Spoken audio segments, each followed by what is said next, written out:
Facing slim chances of this demand being met, tens of thousands are leaving for Colombia. While conditions in Colombia are not ideal, they present fewer day-to-day challenges and irregularities, offering a sense of stability absent in Venezuela. Not too long ago, Venezuela was one of the most civilized and prosperous countries in its region. Just 20 years ago, it was at the top in Latin America. People migrated there from Middle Eastern countries like Lebanon and Syria in search of a better life and established a stable community. However, the Hugo Chavez, they essentially expelled companies by stating, if you have your brands, we have our oil. Initially, this approach went largely unnoticed because Chavez focused on redistributing wealth, taking from the rich and helping the poor majority of his country. With the majority being poor, they wholeheartedly supported every policy Chavez implemented, which led him to victory in every election. The country's wealthy, constantly threatened by the prospect of schemes from the poor majority, eventually gathered their belongings and left their homeland.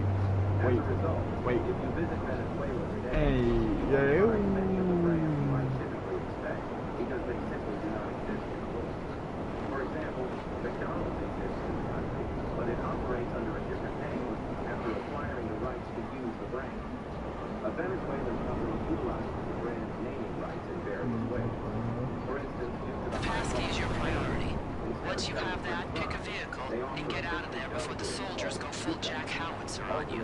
The withdrawal of both the private sector and wealthy individuals from Venezuela led to significant challenges for the nation and inadvertently initiated a process that would contribute to its decline. In 2013, Chavez passed away, leaving behind a Texas state where people rummaged through garbage for food. After Chavez, Nicolas Maduro became president, but his election did not reverse Venezuela's decline. The country's only hope lay in its oil reserves. However, by 2017, Venezuela could not even meet its own electricity needs, leading to nationwide power outages. Traffic came to a standstill, the metro services halted, and the country was plunged into darkness. During this period, many people fell into depression, and recovering from the trauma they experienced was not easy. Even today, Venezuela has struggled to regain stability. The economic chaos in Venezuela has driven crime rates to unprecedented levels, making it one of the most dangerous countries in the world. Certain neighborhoods, such as Chicago, are notorious for their gangs.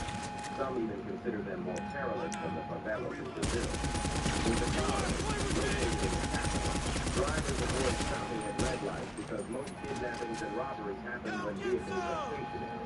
As a result, the Venezuelan police do not issue fines for not stopping at red lights. In this troubled environment, everyone seems to be searching for a way out. Many years ago, a leader named Simón Bolívar liberated Venezuela, Ecuador, and Colombia from Spanish colonization, uniting them under the umbrella of Gran Colombia and granting independence to the region.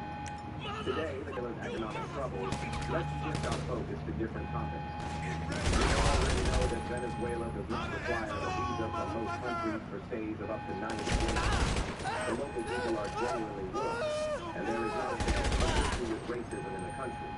However, it's essential to keep a close eye on your valuable belongings while visiting. The country's natural landscape is undeniably captivating, especially since it is home to the world-famous Angel Falls.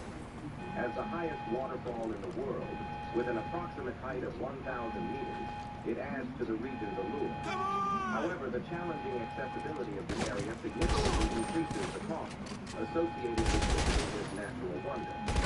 To closely examine the waterfall, you'll need to take a helicopter. Tourism companies keep the adrenaline high by navigating through dangerous rocks on their way to the waterfall. Discovered by James Angel in 1933, the waterfall has been named after him ever since. Although the country's nature is beautifully preserved, ordinary people cannot access it by helicopter. With almost every sector in the country taxed, I've arranged storage for the vehicle. Just get it safely to the drop-off I've marked on your GPS. Because of this, many people choose to flock to Colombia when they want to have fun and unwind. When you look at the faces of people in Caracas, the capital of Venezuela, it's evident that many of them are unhappy and depressed. The streets lack vibrancy, and there are different types of city. Low purchasing power and limited opportunities make life increasingly difficult. The roads, buildings, and even the people seem to be in disrepair. Many individuals wake up, go to work, and return home to sleep, while others choose to engage in illegal activities in hopes of escaping the country. In contrast, there is a different kind of life in the jungles of Venezuela. There, some tribes lead a lifestyle that is largely unaffected by inflation or economic struggle. Showing little interest in the they live in the Amazon rainforest and reject the rules of the modern world. Some reports even suggest that they consume human flesh. These tribes remain hidden in the forest and are not particularly welcome throughout them. They are one of the most isolated tribes in the world. This tribe is known for its wild nature and internal differences of opinion. The state reaches out to those who flee the tribe, but retraining older individuals is not an easy task. Venezuelans can identify these individuals by their darker skin, which sets them apart from city dwellers. Those who escape the tribe often have limited knowledge of Spanish. As a result, Venezuela is in urgent need of a complete economic overhaul and reform. To move forward, the country must attract foreign investors and bring in foreign currency. Without these changes, Venezuela will struggle to process its oil resources or entice tourists. Consequently, it risks remaining a nation with stunning geography that few choose to visit, caught in the cycle between wealth and poverty. This brings us to the end of the video. See you in the next one.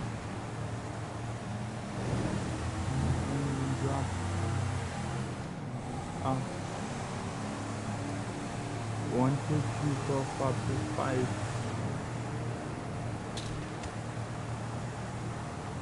Even as time moves on and new generations rise, there are still WWE legends among us who once helped shape the history of the sport. They're not just icons of the golden belt. They are not for sport entertainment known in all ages. In today's video, join Wrestling Sphere as we take a look at the 15 oldest living WWE wrestlers, figures who have, are, and always will hold a special place in the hearts of fans around the world.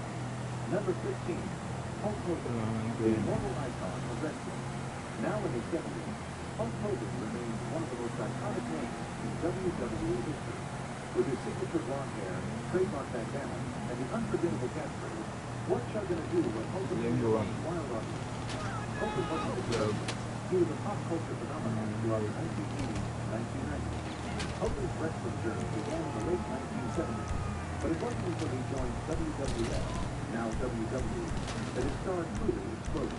His electrifying charisma overwhelmed the face of the golden era of professional wrestling.